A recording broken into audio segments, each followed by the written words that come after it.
بسم اللہ الرحمن الرحیم۔ السلام علیکم۔ کشکول۔ بادشاہ نے ایک درویش سے کہا، مانگو کیا مانگتے ہو؟ درویش نے اپنا کشکول آگے کر دیا اور عاجزی سے بولا، حضور صرف میرا کشکول بھر دیں۔ بادشاہ سخاوت میں آیا ہوا تھا۔ اس نے فوراً اپنے گلے کے ہار اتارے، انگوٹھیاں اتاریں، جیب سے سونے چاندی کی اشرفیاں نکالیں اور درویش کے کشکول میں ڈال دیں۔ لیکن کشکول بڑا تھا اور مال و متاع کم، لہٰذا اس نے فوراً خزانے کے انچارج کو بلایا۔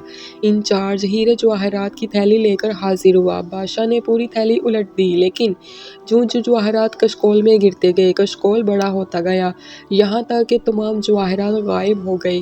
بادشاہ کو بے عزتی کا احساس ہوا۔ اس نے خزانے کے منہ کھول دیے، لیکن کشکول بھرنے کا نام نہیں لے رہا تھا۔ خزانے کے بعد وزراء کی باری آئی، اس کے بعد درباریوں اور تجوریوں کی باری آئی، لیکن کشکول خالی کا خالی رہا۔ ایک ایک کر کے سارا شہر خالی ہو گیا، لیکن کشکول خالی رہا۔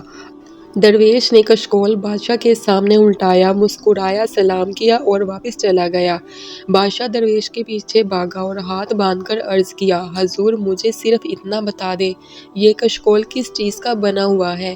درویش مسکرایا اور کہا، یہ خواہشات سے بنا ہوا کشکول ہے، جسے صرف قبر کی مٹی بھر سکتی ہے۔ انسان بھی اگر اپنی نفسانی خواہشات کو پورا کرنے میں لگا رہے تو اس کی خواہشات بھی کبھی ختم نہیں ہوتی، حتیٰ کہ اس کی موت اس کو انجام پر پہنچا دیتی ہے۔